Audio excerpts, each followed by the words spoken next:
Good morning. Welcome to NTD. Good morning. Here are top stories. President Biden weighing his response after 3 American service members are killed in a drone attack in Jordan. He's under increasing pressure to confront Iran directly. We have analysis.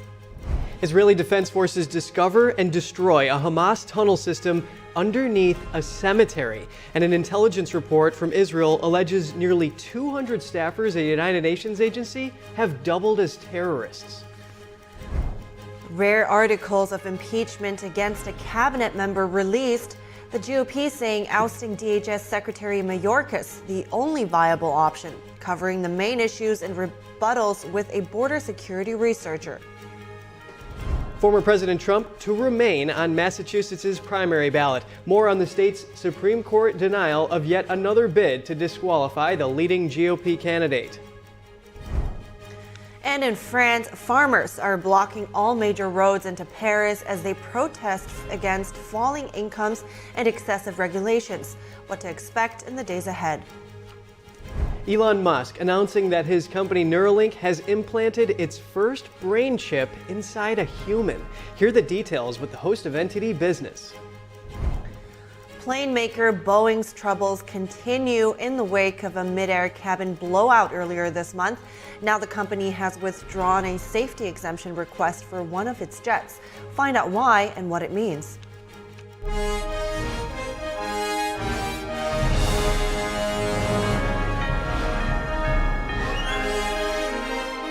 This is NTD Good Morning. Live from our global headquarters, here are Evelyn Lee and Kevin Hogan. Welcome to NTD. Welcome everyone. Today is Tuesday, January 30th. Before we jump into that top news here, that brain chip, that is really crazy. Well, right. The future is here. Imagine the possibilities. And apparently Elon Musk says that the first patient is recovering well so far. So yeah, but there are risks that come with it because this technology is pretty new, so they haven't done a lot of research on the long-term effects. That's right, absolutely. There's enough examples, I think, that show that some symptoms will only show later on. But we will have more on that, so stay tuned. But first, our top news are political. The Homeland Security Committee will meet today to mark up the impeachment articles against DHS Secretary Alejandro Mayorkas. The committee will consider 2 articles of impeachment. One charge alleges Mayorkas intentionally encouraged illegal immigration with lax policies. The other alleges he violated public trust by making false statements to Congress. Mayorkas defended his immigration enforcement record. In a letter to committee chair Mark Green, Mayorkas wrote, quote, "I assure you that your false accusations do not rattle me."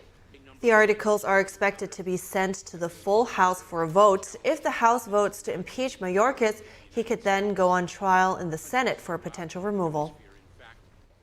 And to learn more about these latest developments, we speak to Simon Hankinson, a senior research fellow at the Heritage Foundation's Border Security and Immigration Center. Simon, good morning to you. The Homeland Security Committee is taking issue with Mayorkas prioritizing these family reunification parole programs where he should have been deporting people who are in the country illegally and directing resources to do that. Is this happening now, and is this an impeachable offense? It absolutely is happening now. Last month saw the highest number of illegal alien encounters. It's the euphemism for when they are supposed to arrest and detain people, but then they mostly let them go. About 85% get let go, according to Mayorkas. And these completely illegal parole programs that they claim are lawful pathways are going strong, bringing in 40,000+ a month. And as to whether it's an impeachable offense, it's really worth reading the articles of impeachment, as I just had a quick look at them this morning. And I've read the 4-part, it's actually 5-part now, report from the House Homeland Security Committee that goes into the details of why Mayorkas' conduct is impeachable. And yes, I believe it is. So the Democrats on the Homeland Security Committee are saying that the impeachment effort by the GOP is politically motivated and that it's meant to appease these MAGA members, and it's also appeasing partisan special interests. Do you see any partisan attack here? Well, they would say that, wouldn't they? And they're going to defend Mayorkas on every grounds that they can find. I strongly doubt whether many members of Congress have actually read the articles of impeachment, or that they've studied the constitutional law, or that they've read the report out of the Homeland Security Committee. That they really have a grasp on the nature of impeachment legally and the nature of the facts because they're too busy. So it's going to be a lot of political talking points from both sides, regrettably. And as we've seen, there's lawfare taking place on both sides against former and present public officials, and this is just a feature of our political landscape. Yeah, DHS said Sunday that the agency is complying with these detention requirements 100% possible here. So have these articles been unveiled in the committee, and are they going to vote on that? And then is there going to be a House vote? What do you expect to happen there? Well, I understand that there are 2 articles of impeachment that have been produced by the House committee and that it'll be voted on today. And if the House votes to impeach, then of course it goes to the Senate, where there'll be what's basically a trial. And I think we all understand, based on the makeup of the Senate presently, the chances of Mayorkas being convicted. I think he'd be the second cabinet member to be impeached, and he would be the first to be convicted, I think is pretty unlikely given the political realities. All right, well, Simon Hankinson, Senior Research Fellow at the Heritage Foundation's Border Security and Immigration Center, thank you for weighing in on this. Thank you for having me. In the Middle East, tensions remain high as the Biden administration mulls its response to the deadly drone attack in Jordan. NTD's Daniel Monahan has the latest developments on the attack that killed and wounded U.S. service members. President Biden is under increasing pressure to respond in a way that stops these attacks for good. Iran-backed militants have targeted U.S. military facilities in Iraq and Syria over 160 times since October. The U.S. has in recent months carried out several strikes, targeting Iranian proxies' weapons depots in Iraq and Syria. To date, none of those strikes have deterred the militants. Secretary of State Antony Blinken says tensions in the Middle East are the highest they've been in over 50 years. We will respond decisively to any aggression, and we will hold responsible the people who attacked our troops. We'll do so at a time and a place of our choosing. NATO Secretary General Jens Stoltenberg says Iran is repressive at home and aggressive abroad and is destabilizing the whole region. Tehran's behavior reminds us of what a world without rules look like. Unpredictable and dangerous.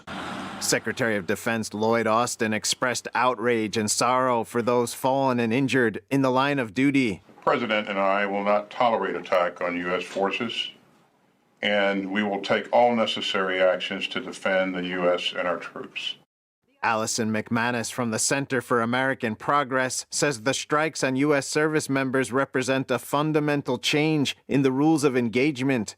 This is the first time that we've seen fatalities of U.S. service members, and that's absolutely not going to be something that this administration or the Pentagon takes lightly.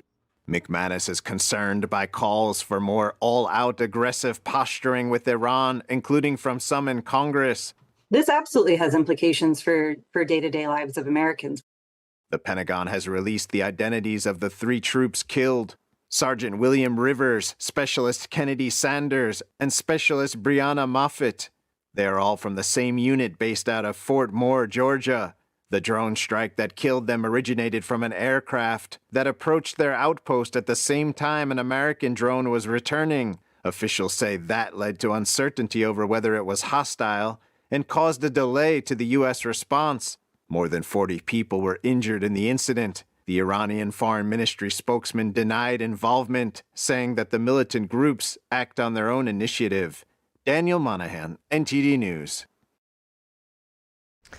Now, the parents of the American soldiers killed in Sunday's drone attack are sharing their grief after losing their children so suddenly. 3 Army reservists paid the ultimate price in Sunday's Middle East drone attack. The parents of Specialist Kennedy Sanders said she fully enjoyed her life and deployment. The 24-year-old had volunteered for the Middle East deployment, eager to see a new part of the world. So I just want people to remember that, even though her time was short on Earth, she lived her life to the fullest, and she enjoyed her life. In any situation that she was in, she made it enjoyable, even being deployed. The parents of 23-year-old Specialist Brianna Moffitt said this was her first deployment. She joined the Army Reserve right after high school. She left in August of 2023. She was This is her first deployment, so she didn't know what to expect. 46-year-old Sergeant William Jerome Rivers had far more military experience than the two young women. He joined the Army Reserve in 2011 and served a 9-month tour in Iraq in 2018. Rivers had several awards and decorations, including the Army Achievement Medal, the National Defense Service Medal, and the Global War on Terrorism Service Medal. His family has not been reached yet. All 3 soldiers were from the 718th Engineer Company, based at Fort Moore, Georgia. Georgia Governor Brian Kemp issued a statement mourning the inexcusable loss of life of the 3 soldiers, saying they gave the last full measure of devotion in service to this country. The Qatari Prime Minister sounding an optimistic note after weekend talks with the U.S., Israel, and Egyptian spy chiefs. They discussed possible ways forward on a new Israel-Hamas hostage release deal. The Prime Minister of Qatar on Monday said that good progress was made toward a new hostage deal between U.S., Israeli, and Egyptian spy chiefs who met in Europe over the weekend. I think yesterday was good progress made to get things back in shape and to at least to lay a foundation. Speaking to an Atlantic Council webinar, Prime Minister Mohammed bin Abdulrahman bin Jassim Al Thani said he hoped to present a framework for such a deal to Hamas.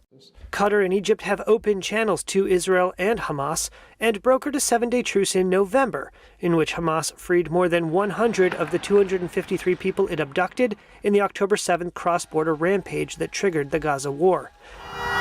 In return, Israel approved increased aid and released scores of Palestinian prisoners. One of the former hostages is Amit Susana. On Monday, she visited the burnt houses on Kibbutz Kfar Aza, where she lived. Security camera footage shared with Reuters shows Hamas gunmen dragging her in a white sheet across a field toward Gaza. She stumbles, falls, and is lifted onto one of the captors' backs as she kicks and struggles. It took them over an hour to take me to the border. I was beaten up really badly. My entire face and body was bruised and swollen. Susanna spoke on Monday as part of a campaign by families and supporters of the remaining hostages to focus attention on their plight. I was released after 55 days that felt like eternity.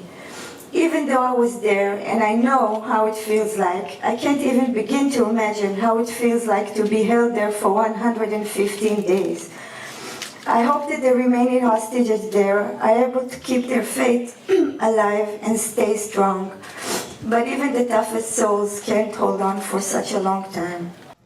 More than 100 Israelis are believed still captive in Gaza.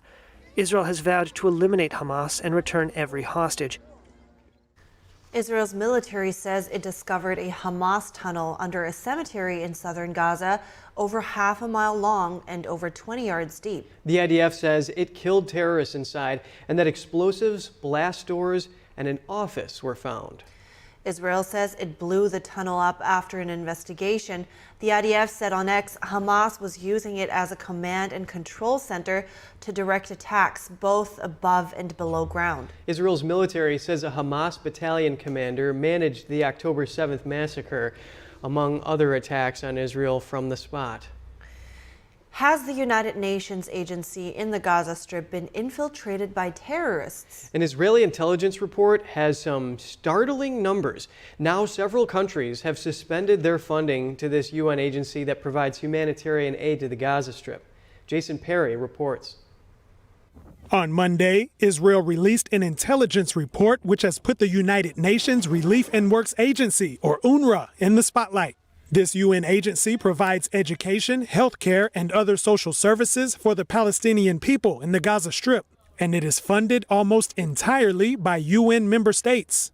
Israel's recent intelligence report alleges that almost 200 of UNRWA's own staff are suspected terrorists from Hamas or the Islamic Jihad, and 12 of them are even suspected of participating in the October 7th terrorist attack that killed over 1,200 innocent people in Israel and took over 200 hostages. Following this report, over 10 countries, including the United States and Germany, have paused their funding to UNRWA, which could have a direct impact on the humanitarian situation in the Gaza Strip. An Israeli lawmaker gave his take on the situation. We have submitted intelligence material to those countries proving that UNRWA employees took part on the massacre of October 7th. Some of them actually entered Israel, committed the massacre, the raping, the kidnapping. Others were hiding hostages in Gaza. It is about time to dissolve UNRWA and to think about other ways to support the Palestinians. And he pointed out that the UN already has the UN Refugee Agency, or UNHCR, which supports refugees worldwide. Why do you need a special agency for the Palestinian refugees? It is about time to include the Palestinians in Gaza and Judea and Samaria as part of the UNHCR. Meanwhile, the United Nations said that anyone involved in acts of terror may face criminal prosecution. Of the 12 UNRWA employees accused of participating in the October 7th massacre, 9 have now been fired and 2 are confirmed dead. And according to a video released by Israel Defense Forces on Saturday, some Gaza residents are ready to live without Hamas. These individuals were heard shouting, "The people want to overthrow Hamas." They were in a humanitarian corridor that was opened and secured by Israeli forces to help civilians move to a safer area. This comes as the IDF continues to battle Hamas terrorists in Khan Yunis, one of the last strongholds of Hamas. Jason Perry, NTD News. Stay with us. A justice from Massachusetts' top court denies a bid to take Trump off the primary ballot. More on the decision and why the judge deemed the challenge too soon. The presidential race hits a critical juncture in the Palmetto State in the upcoming South Carolina primaries. Is President Biden a shoo-in? Will Nikki Haley build momentum against former President Trump on her home turf? An Epoch Times reporter has an update for us. A judge denies a retrial for convicted murderer Alec Murdaugh after his defense attorney came back with allegations of jury tampering. We'll have that story for you in a moment.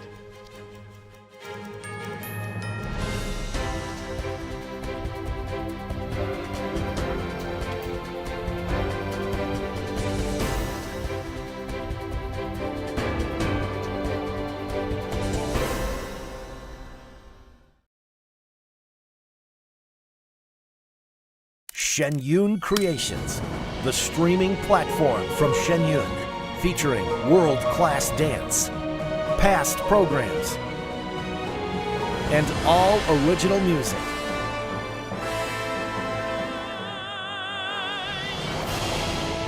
Masterclasses, behind the scenes, comedy, and more.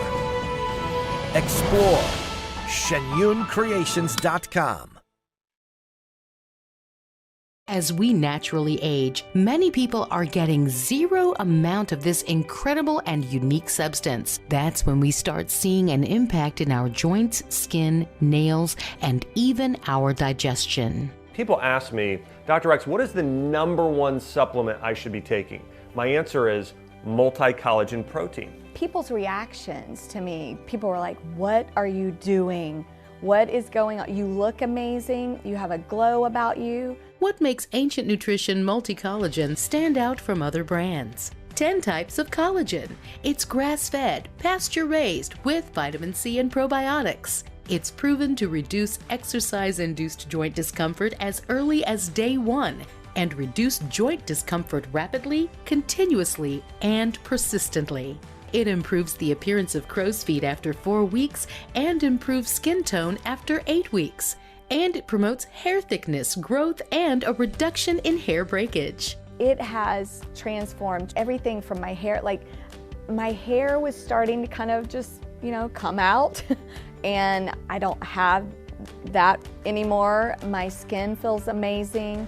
Call the number on your screen and find out how to get a free bottle when you order, plus free shipping and our 30-day money-back guarantee. And as a bonus, we will include Dr. Josh Axe and Jordan Rubin's revolutionary book, Multi-Collagen Makeover, free with your order, plus free shipping and free returns. I have implicit trust in Dr. Axe because the plan worked.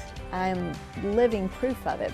This is the collagen protein that is backed by clinical studies. It's what my family uses, it's what I use, and I know you're gonna benefit in a big way as well. Love the results or get your money back. This special TV offer is not available in stores. Call the number on your screen or go online now.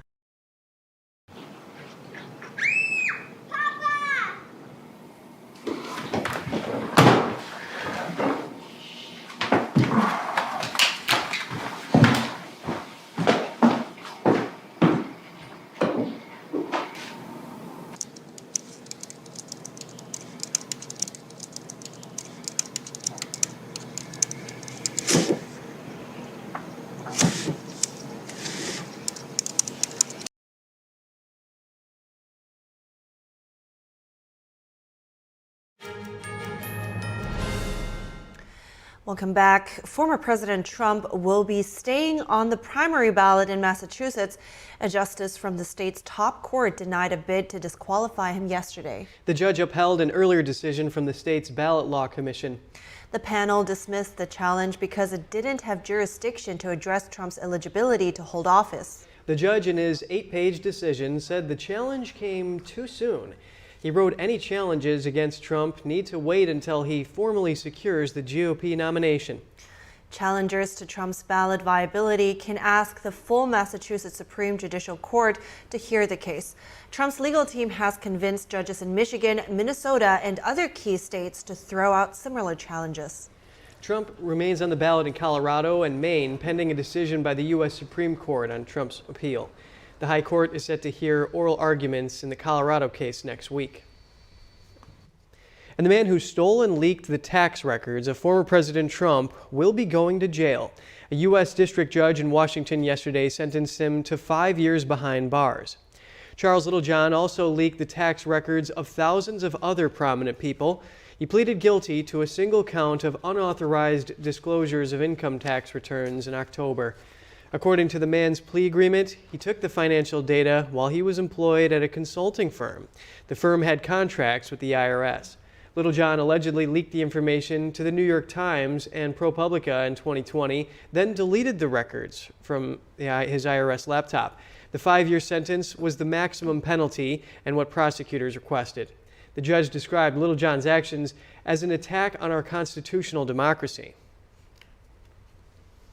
And the latest national poll by Mourning Consult has Trump winning a hypothetical rematch with President Biden. Trump came in 2 points ahead. 44% of those surveyed said they would vote for him if the next presidential election was held today. Trump led Haley among GOP voters by 81 to 18%. The top 3 issues that voters said are very important were the economy, national security, and health care. Last week's Reuters Ipsos poll has Trump with 40% over Biden at 34% if the election was held today.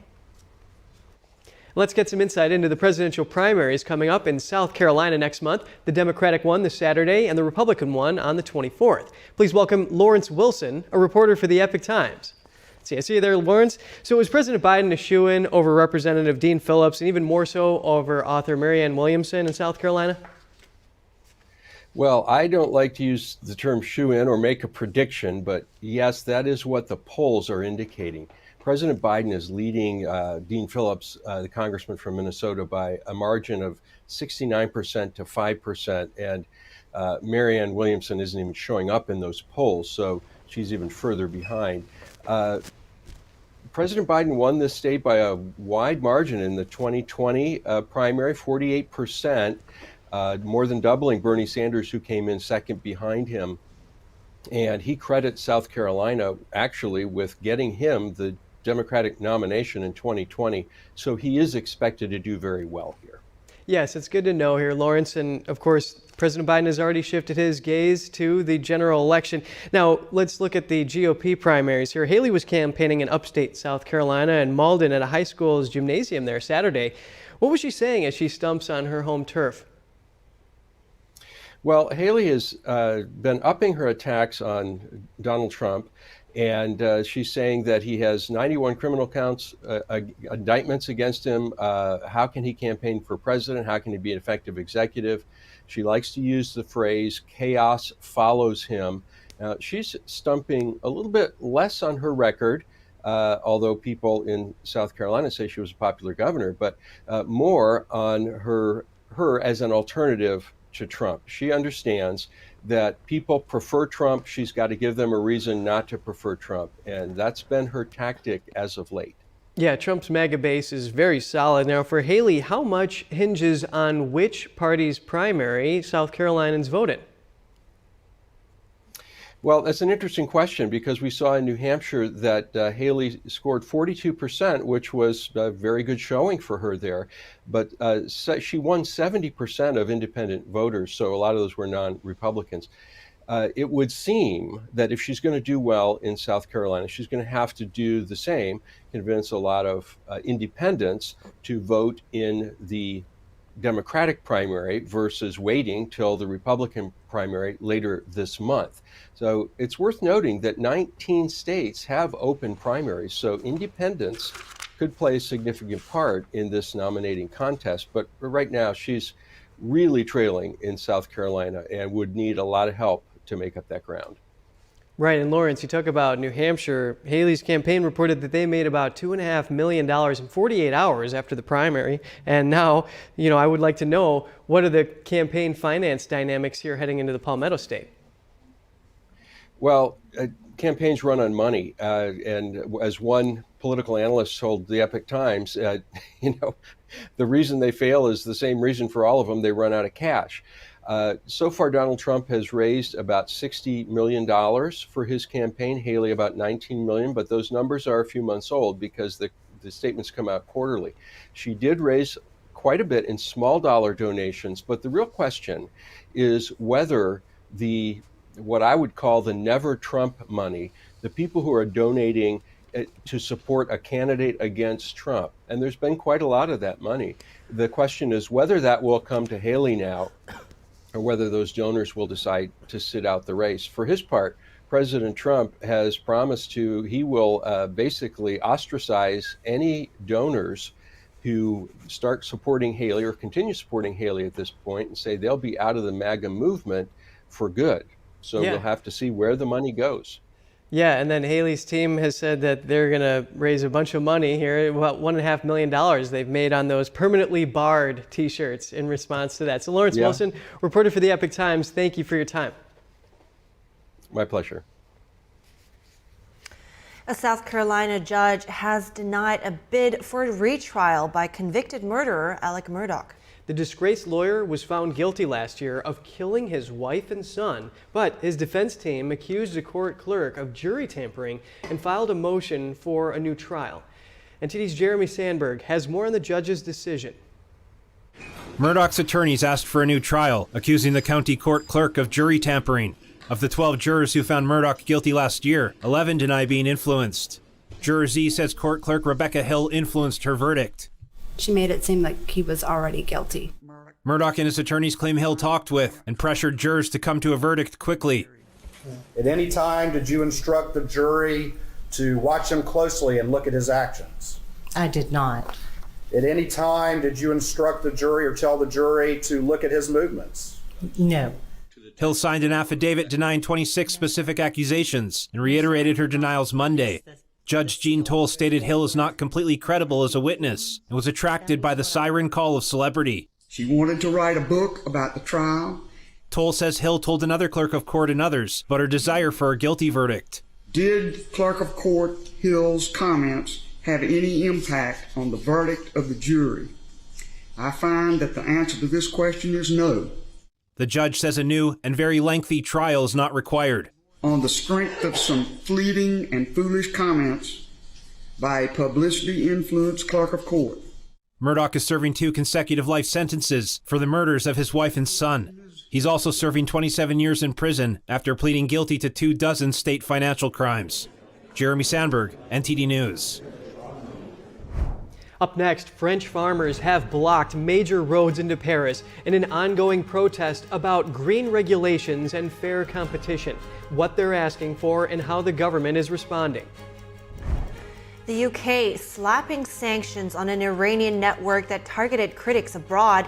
Hear what the punishments involve.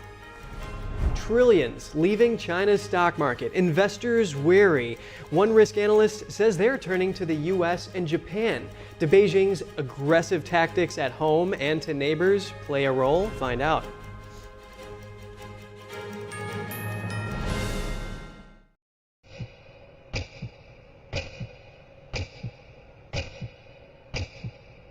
23 سال 16 سال عمري ما هفت اما داعش کردیم برانبر خشک و دایکان یزدی ما کاری که دور دور لهمو چمک دموکراسی و موافقانی مرو و انسانیت او بارودوخی که است های به تایبت لعراق و سوریه بشه که دگرت و با حالانه که اداره اوباما کرد ریم بو او هفت روز بون بو و داعش از کرد تامبون كرا تنيس قريا بما متشكر بهار في ذا نبو باوان رحم نبو ودمنا سؤالهم من خادران نزل باوان ورستم بس وانا قبس ناش بجوش باش. They would literally be auctioned in front of soldiers, and then the soldiers begin to bid. زارود وان همو جيبري تي حمري زارود الدم واسسي وان همو جيبري وحشیگریه که توا عیاره ظلمی که یک جار زور گوره لما افرطانه کرا و تعدایی که زور زوریان لیده که همانه روزانه دست فروشیده.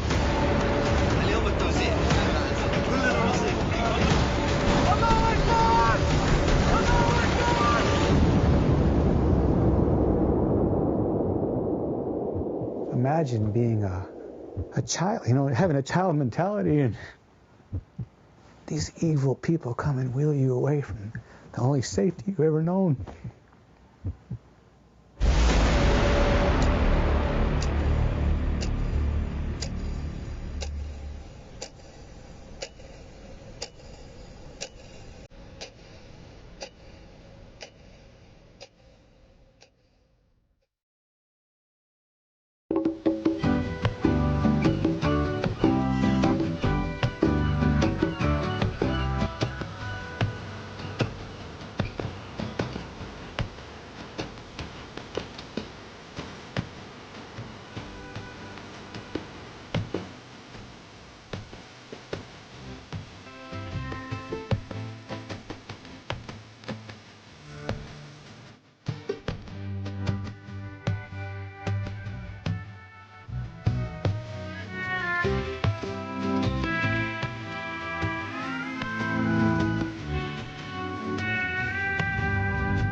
Good morning again, and thanks for staying with us. In France, farmers have begun what they're calling a siege of Paris. They've blocked major roads around the French capital, protesting against a range of issues, including excessive regulation and falling income. French farmers have begun moving hundreds of tractors to block key routes into Paris. They say they're not being paid enough and that they're being choked by excessive environmental regulations. We are here because we're honestly unhappy with the current policies in terms of agriculture. We're especially overwhelmed with norms that prevent us from working and that lower our production yields. Many feel that a push by the government and retailers to bring down food inflation has left them unable to cover high costs for energy, fertilizer, and transport. Discontent about unfair competition in sugar, grain, and meat has also spread. That's partly because the European Union has waived duties on large imports from Ukraine following Russia's invasion. These imports put pressure on prices, while not having to meet the environmental standards European farmers are subject to. Farmers also take issue with EU subsidy rules, such as an incoming requirement to leave 4% of farmland fallow. Disagreements over irrigation projects and criticism about animal welfare and pesticides have left the French farmer population feeling disregarded by society. On Friday, the French government dropped plans to reduce tax breaks on diesel fuel and promised to ease regulations. But the protesting farmers say this is not enough. It's always a lot of promises. They announce certain practical measures, but there are some which will take time. So we wonder if he will follow through with his remarks. I'm still not entirely convinced by this proposition. The farmers stepped up their protests following French Prime Minister Gabriel Attal's speech on Friday, saying they will not back down until the government listens to them. We talk about overtransposition. We talk about the unhappiness of farmers. We talk about controls. We talk about all that. And for the moment, it's a very light announcement. The protests were triggered by the suicide of a farmer in southwest France. For years now, the farming community has been plagued by suicides. Farmers are demanding that the government take their grievances seriously. This is a profession that you do with emotion, and so we should not give up on this. We should not let go. We should not become an industry of farming. It should remain to be about rural folk, people who manage their lands and take care of their lands. Time is ticking for the government, which is under pressure to defuse the crisis ahead of June elections and the annual Paris Farm Show in late February. The French farming minister said President Emmanuel Macron is expected to make a push for more pro-farming policies at a summit of EU leaders this week. The UK has issued sanctions against 7 Iran-linked individuals and 1 organization accused of carrying out threats to kill people. The individuals include Iranian officials and members of international criminal gangs linked to Iran. Speaking from London yesterday, UK Foreign Secretary David Cameron said the group was hit with asset freezes and travel bans. According to a government statement, the Iranian officials were members of the Islamic Revolutionary Guard Corps who were exposed in a TV channel investigation. The investigation looked into assassination plots against 2 TV presenters from news channel Iran International. The assassinations allegedly would have taken place on UK soil. The statement added there were at least 15 threats by Iran to intimidate or kill British nationals or UK-linked individuals since January 2022. The sanctions were issued in coordination with the U.S. Well, today we've issued sanctions against 7 individuals and 1 organization connected with Iran because, frankly, they were carrying out threats to kill people here in this country. Completely unacceptable, and that's why we've acted. And in more international news, China's stocks have lost trillions of dollars in recent years, and this leaves investors with decisions to make. Anders Kaur, a publisher at the Journal of Political Risk, says stock investors are choosing the U.S. and Japan instead. Here's the explanation he gave me. The China regime is doing all sorts of crazy policies. I think that some of them we last tried in 2008 during the financial crisis, and it didn't work out. For example, the latest ban on short selling that's going into place today.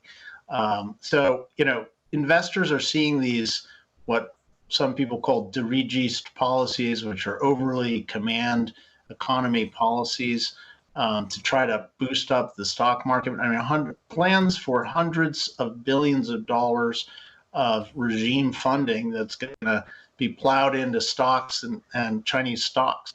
People just don't trust that sort of non-market approach. So what is the U.S. and Japan doing that China's not, making it more appealing?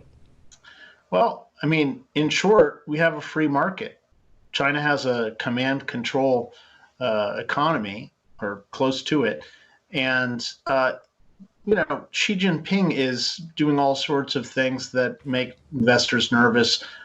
For example, threatening Taiwan with an invasion. If he did that, it would completely cut down international trade between China and the rest of the world because there'd be consequences. There'd be huge economic sanctions. And you already see what the Europeans call de-risking, the Democrats call de-risking, and Republicans call decoupling, which is really all the same thing. Which is, in advance of these, of this, because of the risk that China would invade Taiwan.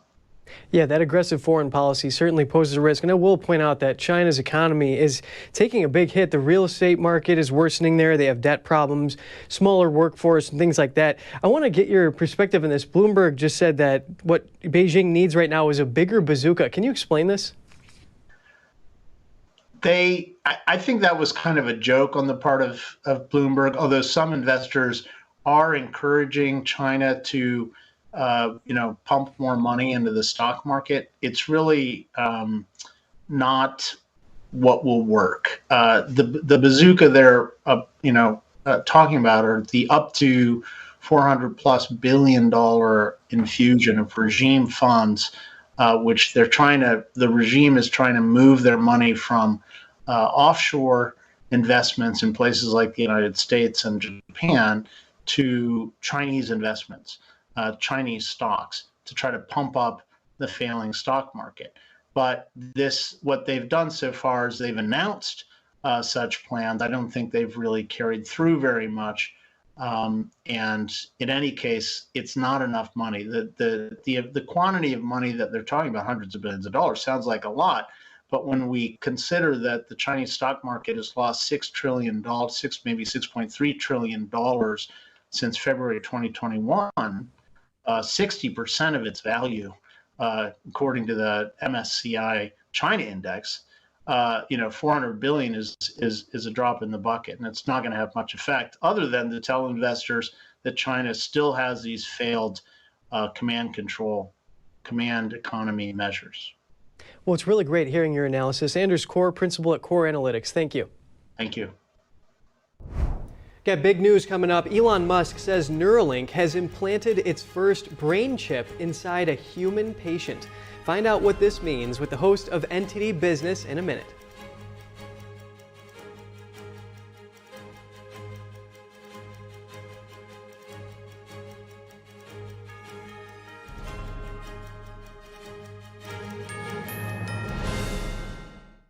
It's just clear as day.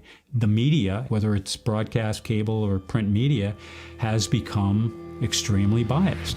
And I started looking online for alternative ways to get information. And I saw an ad for a free trial.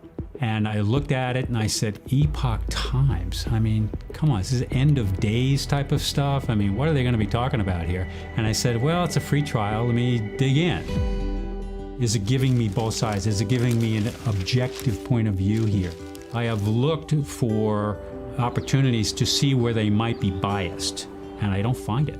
It has given me a level of trust in media that I didn't think I'd ever get back. I love the Epoch Times because it has renewed my faith in the idea that a reliable, responsible, non-biased source of information is available. And I can say that I love it because of that. The tempting online world is encroaching on our campus. Is unplugging cables and confiscating phones the solution to protect our children? No, we just need a clean multimedia platform. Join Ganjing Campus to leverage premium channel features, professional development courses, and kindness event toolkits tailored for teachers. Build a truly positive and interactive classroom community. Foster a pure and delightful learning environment for children.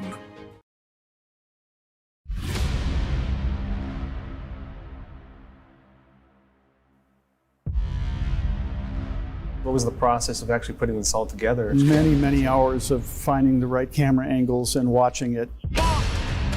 The first trouble started just after 1 o'clock. 45 pages, here it is right here. Donald Trump has been indicted. Somber day for the country. This all happened before President Trump's speech was over. The founder of the Oath Keepers militia group is headed to prison for more than 18 years. His lawyers didn't have this video. The video we're watching right now, his own lawyers did not have. There was a big question of what did the people do who actually did enter the building. This is where we picked it up with the security footage that is new. At this point, the story dramatically changes. The New Jersey man who assaulted a Capitol police officer on January 6th has been sentenced. So this was withheld. This was not shown to the defense. That could be considered exculpatory evidence. This doesn't seem like what a lot of the media is showing. It's going to change narratives no matter what your political perspective is.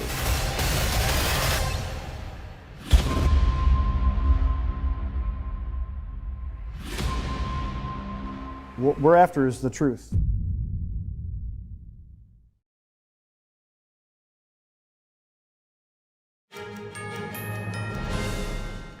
Welcome back. We have NTD Business host Don Ma here with us to talk about Elon Musk's Neuralink. Musk said that Neuralink has implanted the first brain chip in a human. So Don, what do we know so far about this? Well, apparently the person had the chip surgically implanted in their brain on Sunday, and Elon Musk posted on X that apparently the patient is recovering well, and the initial results had shown promise in terms of the procedure. And this is a significant step forward for the company, which aims to let one day humans control computers with just their minds. And the company is developing this brain implant to help patients who have paralysis to control external technologies just with their brain. So the U.S. Food and Drug Administration had given the clearance about last year to conduct its first trial on humans. Now, the company is trial testing the wireless brain interface to evaluate the safety of the implant initially. Neuralink says it's recruiting participants with quadriplegia, but it's unclear how many human participants will actually take part in the technology trial. And it's going to anticipate that this whole thing, this trial, might take up to 6 years to complete. Wow. I mean, it sounds like there is big potential, but it also sounds a little invasive to have this chip in your brain. But so what are the risks that come with this technology? Yeah, as you mentioned, a bit invasive and definitely some notable risks that come with that. So the implants can potentially damage the brain, and right now there's no way to eliminate that possibility completely. And apparently in animal testing, it has done so where it did in fact damage the brain. And of course, even if the implant is successful initially, there's still a major risk of infection because the device sits on the surface of the brain and it may cause inflammation or an immune response. So the Neuralink trial will specifically assess the safety of the device, and as the trial progresses, it's going to monitor important major and minor adverse events that occur, which is related to the device. And a major point of consideration here is not just being able to implant the chip on the brain, it's also whether you can remove it safely. That's also a point of consideration, which is quite important. And Musk said that the ultimate goal here is to have a symbiosis with artificial intelligence and humans. But right now, he's starting with a very modest goal, which is just to help people with disabilities control external devices. Wow, yeah, and to your point, Don, back in November, those 4 lawmakers were asking the SEC to investigate if Musk had misled investors because those veterinary records reported show that the monkeys had debilitating health effects after having this stuff installed. This is really crazy stuff. But do you have anything for us on the prescription drugs? Yeah, just a quick update on that. We have an important prescription drug recall to pass along. Agility Pharmaceuticals has recalled some of its ADHD and narcolepsy medication after a different drug ended up in the pill bottle. Now, the company issued the recall after some of its Zendedi tablets had an antihistamine medicine mixed in the package. And Zendedi is a stimulant used for the treatment of ADHD and narcolepsy.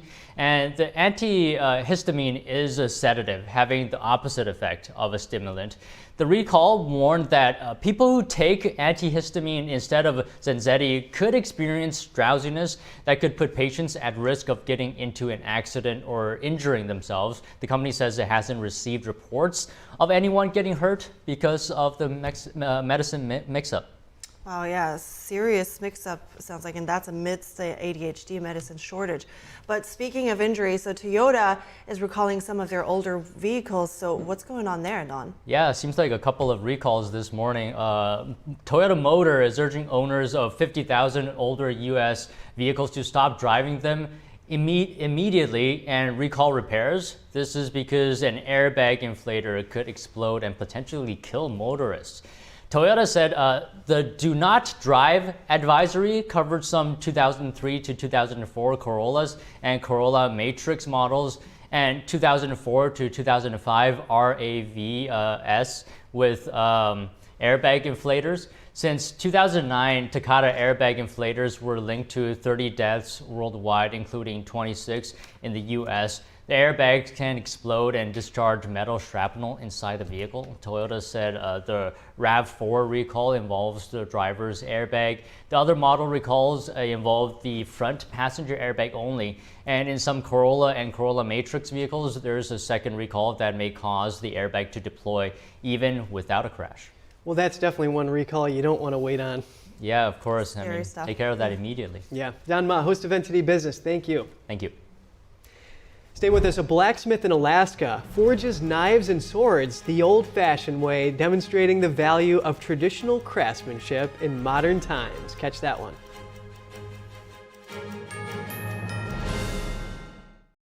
The highest art is beautiful,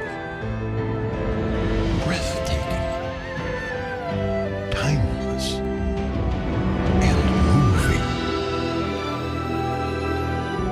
Experience art with 5,000 years of history, inspired by the divine. Experience Shen Yun. We've been spending a lot more time than ever at home these days. So maybe now you've just noticed cold air coming in from a couple windows, or that your patio door isn't closing fully, which means you're losing heat in the winter, losing cooling in the summer, losing money all year long. And that means now is the time for new windows and patio doors from Renewal by Andersen. Most installations are usually done in just one day. Renewal by Andersen windows and doors can help lower your heating bills and air conditioning bills with their most energy efficient glass available. Only their windows are made with Fibrex material, proven to be 2 times stronger than vinyl. And they're backed by a 20-year warranty. And right now, when you buy one window or patio door, get one at 40% off. Plus, there's no money down, no payments for 12 months, and no interest for 12 months. Plus, an additional $200 off your entire purchase. 1-800-218-1510.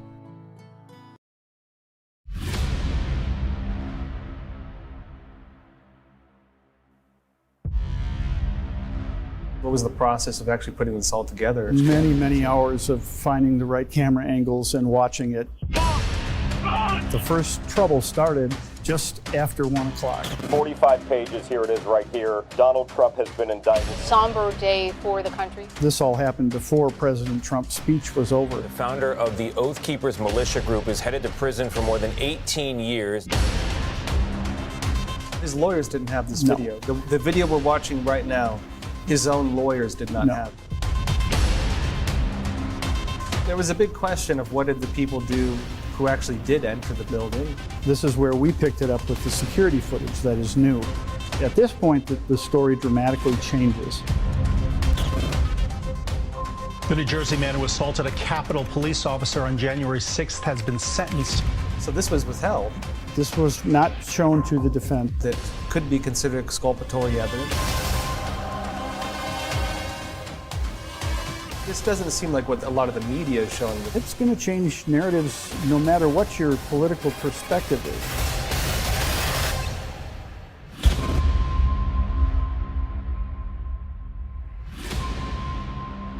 What we're after is the truth.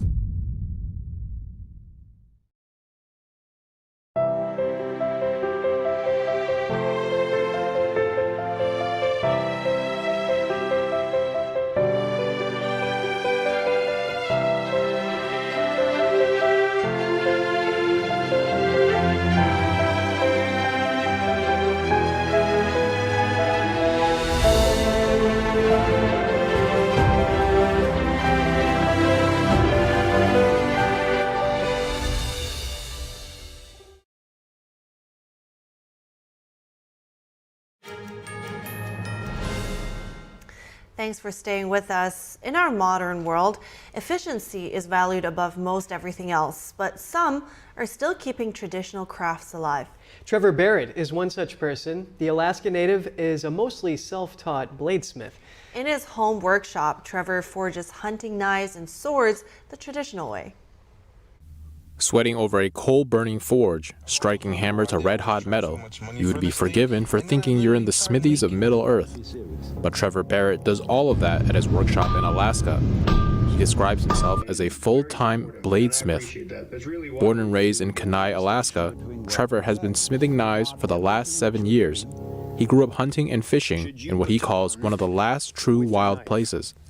This experience, he told NTD, is what inspired him to start forging his own blades. I started to want a more quality blade, one that I could rely on, and so I just one day decided I should try it out.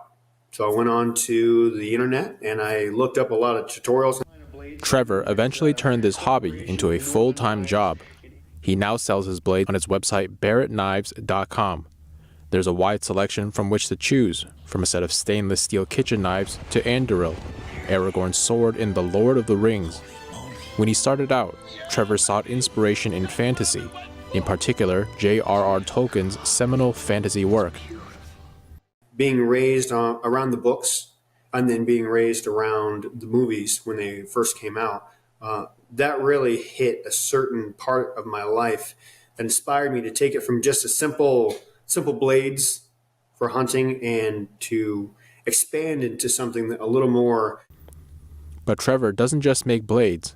He makes them the old-fashioned way, hammer, anvil, and a forge. He said up to 75% of what he does is done without any modern technology, including electricity. And that's really helped me to appreciate the craft more. So it's not about industry. It's not about production.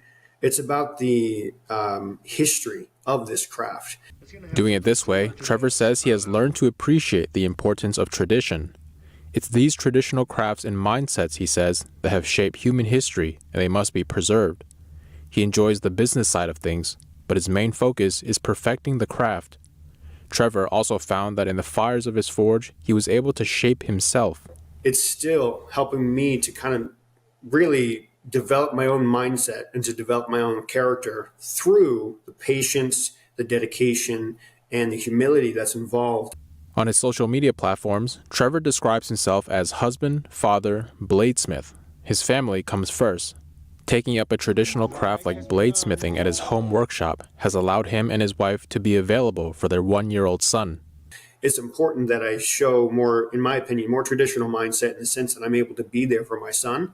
And then hopefully as we move on, be able to teach him that sometimes it's good to slow down and to appreciate some of these things that a lot of people may accidentally start to kind of push to the side. It's Trevor's hope that the work he is doing will help shape not only his life, but the next generation as well. The goal now is to raise our son and build the shop a little bit more and be able to just hopefully one day either pass it on to my son or just, allow him to have a part of that as he grows up. Trevor is also working to spread his love for smithing. He's working on a project called Northfire Bladesmith School. Currently, it exists as a blog, but Trevor hopes to expand it into an online and eventually in-person class, an opportunity to learn the art from a modern-day master.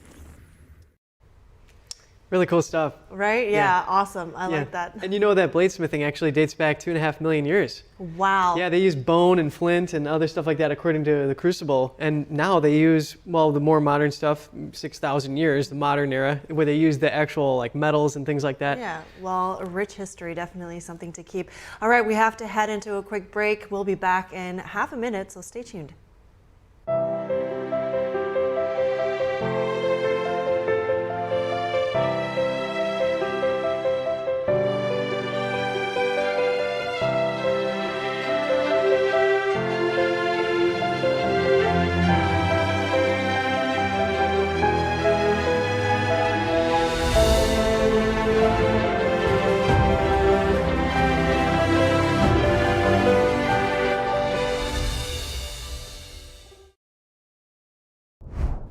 Good morning. Welcome to NTD. Good morning. Here are our top stories. President Biden weighing his response after 3 American service members are killed in a drone attack in Jordan. He's under increasing pressure to confront Iran directly. We have analysis. Qatar is reporting progress in talks towards a new hostage deal between Israel and Hamas. What officials in Washington are saying about the proposals. The GOP-led House is pushing forward with a bipartisan tax package worth $78 billion, despite receiving pushback from both sides of the aisle. What Speaker Mike Johnson says will happen next. A Massachusetts judge rules Trump will stay on the state's primary ballot. More on his decision to deny another bid to disqualify the top GOP candidate. Plane maker Boeing's troubles continue in the wake of a mid-air cabin blowout earlier this month. Now the company has withdrawn a safety exemption request for one of its jets. Find out why and what it means. Steak lovers everywhere are getting in line for those Kobe beef croquettes. We take a look at why these tasty treats are so popular.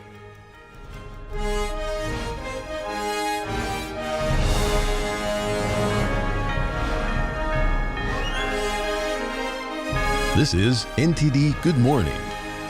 Live from our global headquarters, here are Evelyn Lee and Kevin Hogan. Welcome to NTD. Welcome. Today is Tuesday, January 30th, and in today's top news, tensions remain high in the Middle East as the Biden administration mulls its response to the deadly drone attack in Jordan. NTD's Daniel Monahan has the latest developments on the attack that killed and wounded U.S. service members. President Biden is under increasing pressure to respond in a way that stops these attacks for good. Iran-backed militants have targeted U.S. military facilities in Iraq and Syria over 160 times since October. The U.S. has in recent months carried out several strikes, targeting Iranian proxies' weapons depots in Iraq and Syria. To date, none of those strikes have deterred the militants. Secretary of Defense Lloyd Austin expressed outrage and sorrow for those fallen and injured in the line of duty. The President and I will not tolerate attack on U.S. forces, and we will take all necessary actions to defend the U.S. and our troops. Allison McManus from the Center for American Progress says the strikes on U.S. service members represent a fundamental change in the rules of engagement. This is the first time that we've seen fatalities of U.S. service members, and that's absolutely not going to be something that this administration or the Pentagon takes lightly.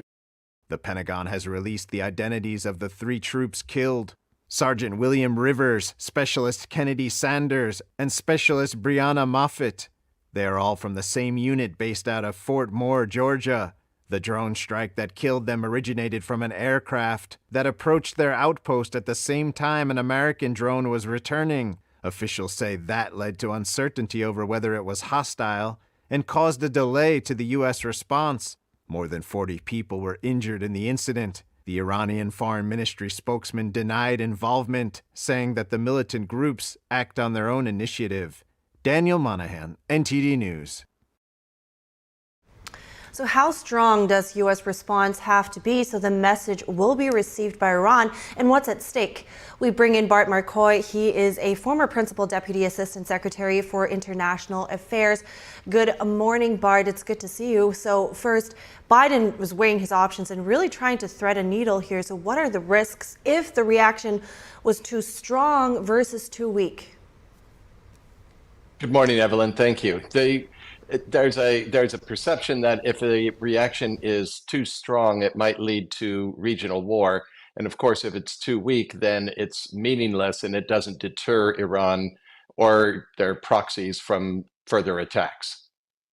So what's known about, the degree in which Iran is actually involved in directing these attacks? Oh, their protestations of non-involvement are ridiculous. Of course, they're involved. They don't have to have full operational control to be involved. They're using Iranian-made drones, just as the Russians are using in Ukraine. Iran is the one supplying the axis of evil with drones all over the world, and they are supplying money and munitions and replenishments to their proxies all over the world. That they own this attack as they own all of the other attacks.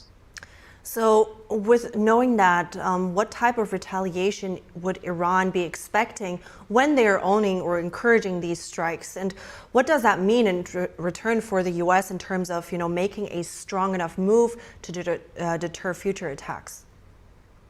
That's a really great question, because if they're expecting it and we do it, then it has no deterrent effect, has it? What they're expecting is what we've done before, an ineffectual firing of a bunch of missiles, each of which cost several $1,000,000, at a collection of huts out in the middle of the desert that have maybe a few $100,000 worth of supplies in them, and probably a handful of fighting men, maybe not even any fighting men.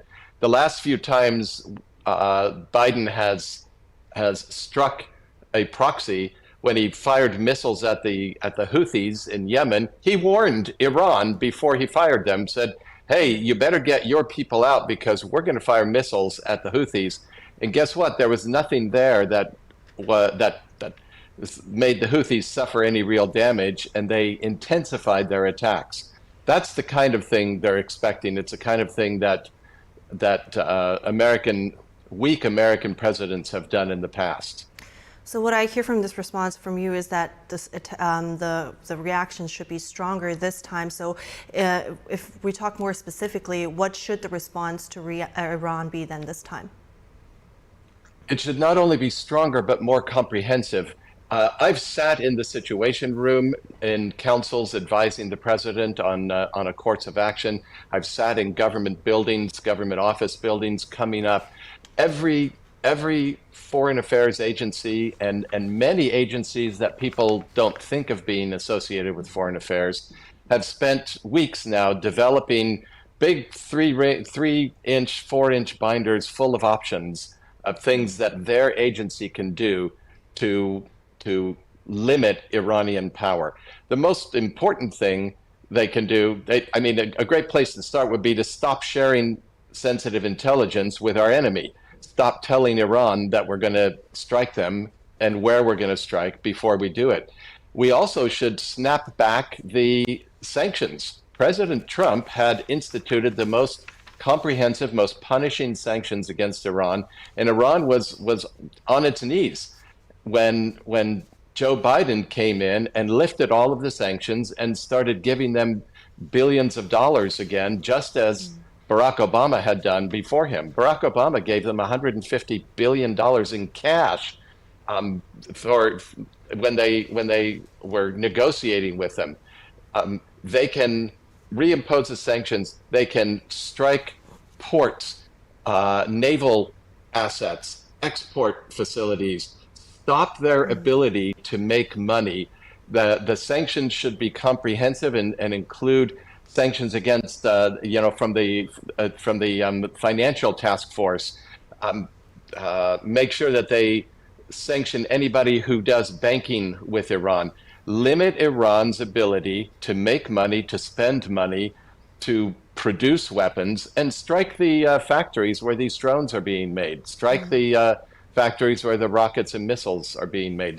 There's a whole list of things they should do, and they should do all of it all at once. Very interesting insights and some background. Thank you so much, Bart Marcois. I really appreciate your time this morning. My pleasure. Thank you. The parents of the American soldiers killed in Sunday's drone attack are sharing their grief after losing their children so suddenly. 3 Army reservists paid the ultimate price in Sunday's Middle East drone attack. The parents of Specialist Kennedy Sanders said she fully enjoyed her life and deployment. The 24-year-old had volunteered for the Middle East deployment, eager to see a new part of the world. So I just want people to remember that, even though her time was short on Earth, she lived her life to the fullest, and she enjoyed her life. In any situation that she was in, she made it enjoyable, even being deployed. The parents of 23-year-old Specialist Brianna Moffitt said this was her first deployment. She joined the Army Reserve right after high school. She left in August of 2023. This is her first deployment, so she didn't know what to expect. 46-year-old Sergeant William Jerome Rivers had far more military experience than the two young women. He joined the Army Reserve in 2011 and served a 9-month tour in Iraq in 2018. Rivers had several awards and decorations, including the Army Achievement Medal, the National Defense Service Medal, and the Global War on Terrorism Service Medal. His family has not been reached yet. All 3 soldiers were from the 718th Engineer Company, based at Fort Moore, Georgia. Georgia Governor Brian Kemp issued a statement mourning the inexcusable loss of life of the 3 soldiers, saying they gave the last full measure of devotion in service to this country. Qatar's prime minister said he hoped U.S. retaliation for the drone would not undercut progress toward a new Israel-Hamas hostage release deal. He made the remarks yesterday after weekend talks with the spy chiefs of the U.S., Israel, and Egypt. They discussed possible ways forward on a new Israel-Hamas hostage release deal. Secretary of State Antony Blinken said the latest proposal is strong and compelling. He added that now it's up to Hamas to accept the offer. White House National Security spokesperson John Kirby told reporters yesterday that Washington is seeking a humanitarian pause in Gaza that'll be long enough to allow a large number of hostages to be freed. Israel's military says it discovered a Hamas tunnel under a cemetery in southern Gaza over half a mile long and over 20 yards deep. The IDF says it killed terrorists inside and that explosives, blast doors, and an office were found. Israel says it blew the tunnel up after an investigation. The IDF said on X, Hamas was using it as a command and control center to direct attacks both above and below ground. Israel's military says a Hamas battalion commander managed the October 7th massacre, among other attacks on Israel, from that spot. And up next, former President Trump to remain on Massachusetts' primary ballot. More on the state's Supreme Court's denial of yet another bid to disqualify the leading GOP candidate. Boeing cancels a safety exemption request for one of its upcoming jets. Find out why and what it means for the plane maker. People getting in line for those Kobe beef croquettes. How long are they waiting for? We take a look at what makes these croquettes so popular.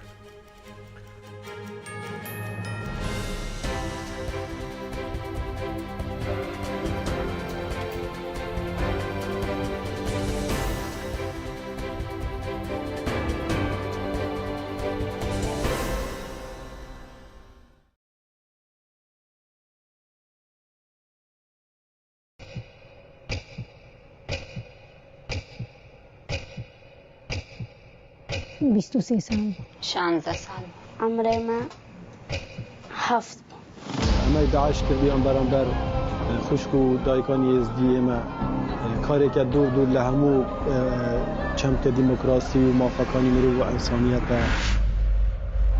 او بارو خی که است های به تایبت ایران خوشبوریا بشه که دگرت و با حالانه که اداره اوباما کرد ریم بو او هفت روز من بو و داعش ذکرت تامبون كرا قوتينيز قريا بما متشكر بهار فيدان نبو باوان رحم نبو قدامنا سؤالان من خادران نزر باوان نفستم بس منا قوبس ناش بيجوش باش.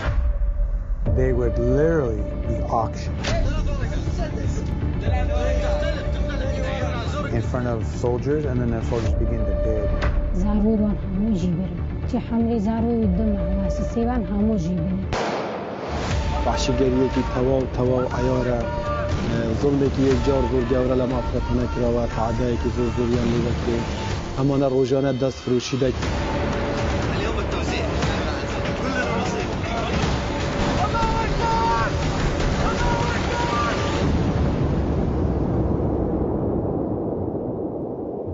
Imagine being a child, having a child mentality and these evil people come and wheel you away from the only safety you've ever known.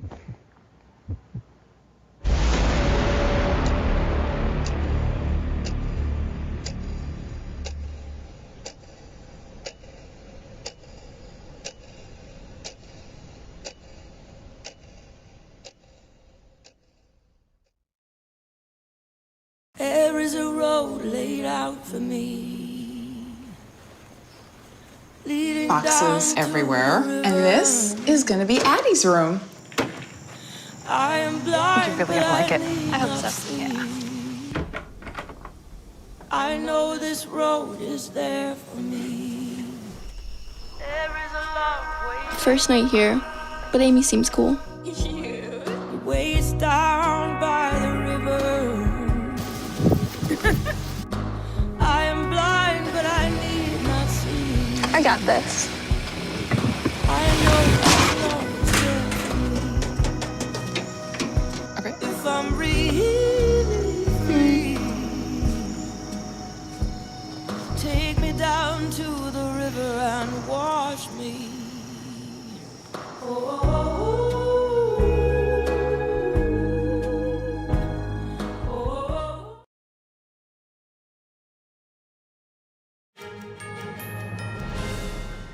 Welcome back. Former President Trump will be staying on the primary ballot in Massachusetts. A justice from the state's top court denied a bid to disqualify him yesterday. The judge upheld an earlier decision from the state's ballot law commission. The panel dismissed the challenge because it didn't have jurisdiction to address Trump's eligibility to hold office. The judge, in his 8-page decision, said the challenge came too soon. He wrote any challenges against Trump need to wait until he formally secures the GOP nomination. Challengers to Trump's ballot viability can ask the full Massachusetts Supreme Judicial Court to hear the case. Trump's legal team has convinced judges in Michigan, Minnesota, and other key states to throw out similar challenges. Trump remains on the ballot in Colorado and Maine, pending a decision by the U.S. Supreme Court on Trump's appeal. The High Court is set to hear oral arguments in the Colorado case next week. House Republican leaders are planning to advance a bipartisan tax package worth $78 billion, despite some reservations from within the party. The package includes an expansion of the child tax credit, a priority for Democrats. The bill will restore some business tax breaks, but will also expand the child tax credit for people who aren't paying taxes or paying very little. Some Republicans are worried that illegal immigrants could potentially be eligible for this. And some Democrats oppose the deal because they believe it doesn't broaden eligibility to enough low-income families. Johnson has defended the bill and said it will be brought to the floor under a suspension of the rules, which would fast-track the process by limiting floor debate and amendments. And earlier I spoke to Simon Hankinson, a senior research fellow at the Heritage Foundation's Border Security and Immigration Center.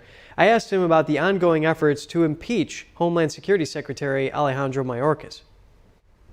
Last month saw the highest number of illegal alien encounters. It's the euphemism for when they are supposed to arrest and detain people, but then they mostly let them go. About 85% get let go, according to Mayorkas.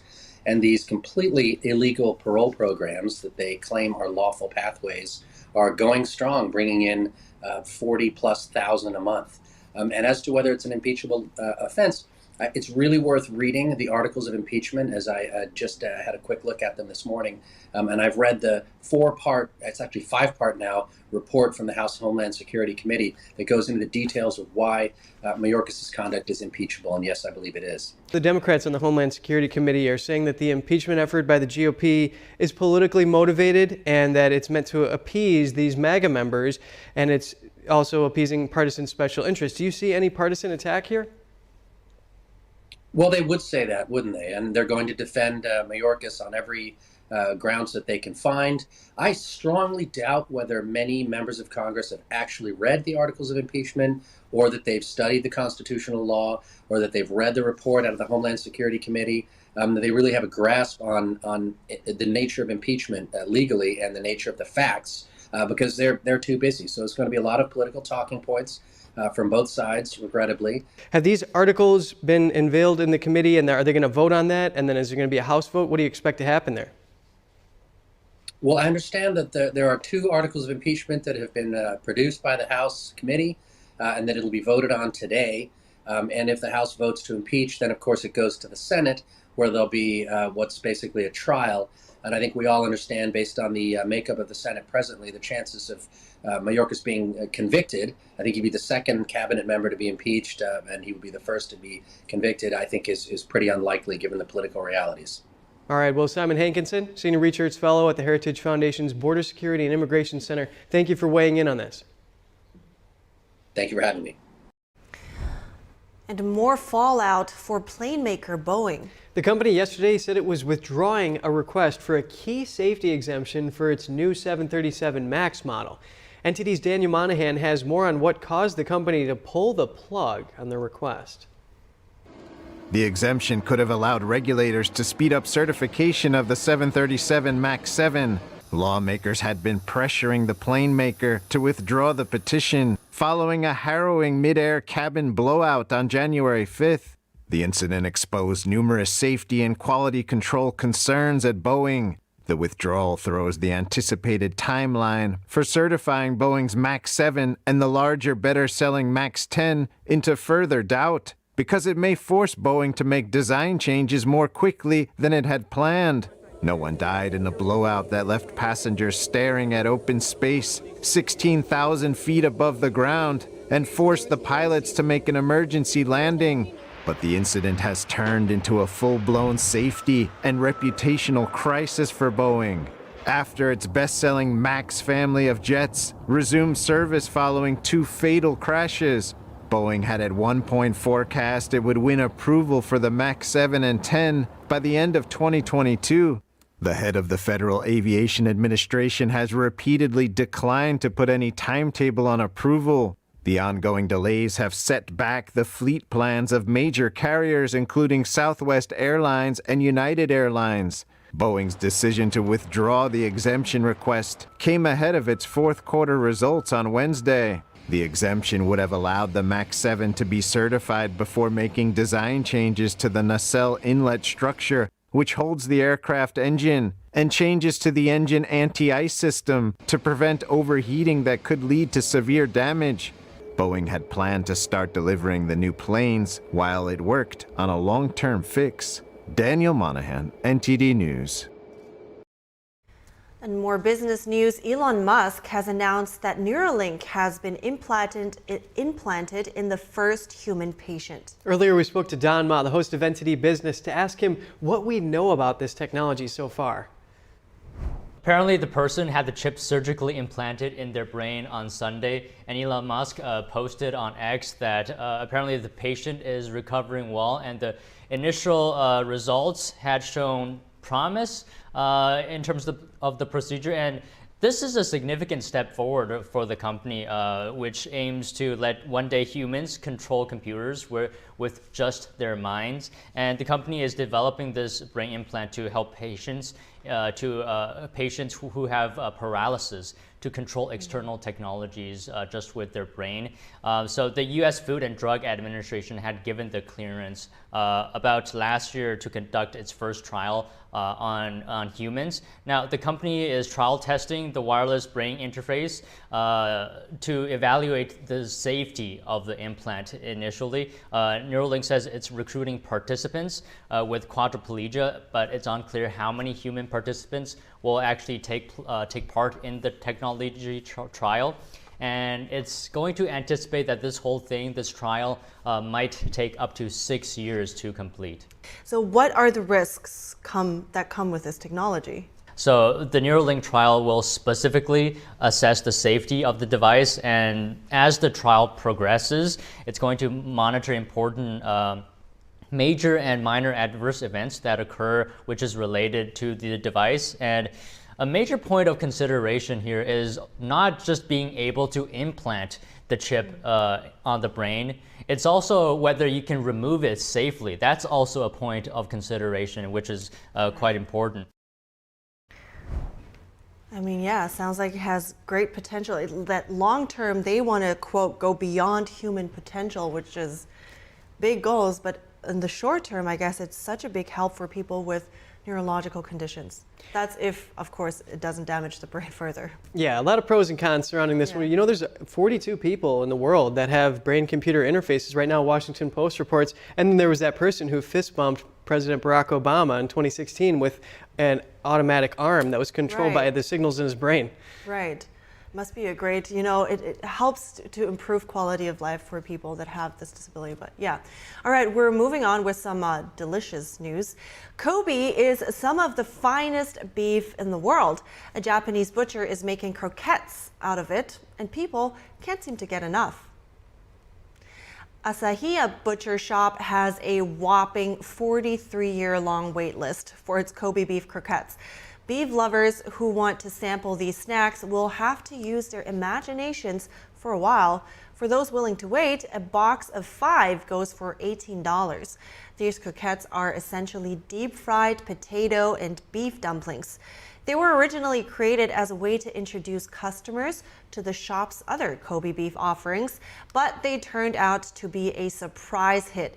Asahiya briefly stopped selling the croquettes due to the excessive wait time, but customers demand let them to bring it back. It looks like a delicacy, and who doesn't like fried food, right? Exactly. Although my first reaction was surprise. Kobe beef, like something so, such a fine food. Yeah. Fried? But yeah, sure. And speaking of fine food, back in the 90s, Japan actually forbid the export of the cows that the Kobe beef is made from because it was a living national treasure. Oh, wow. Well, even more. Now we know to appreciate that even more. All right, we have to wrap up our show now, but we'll keep you updated, of course, with the latest information. So stay tuned for our News Today broadcast at 11 a.m. Eastern Time. Thanks for watching. I'm Evelyn Lee. And I'm Kevin Hogan.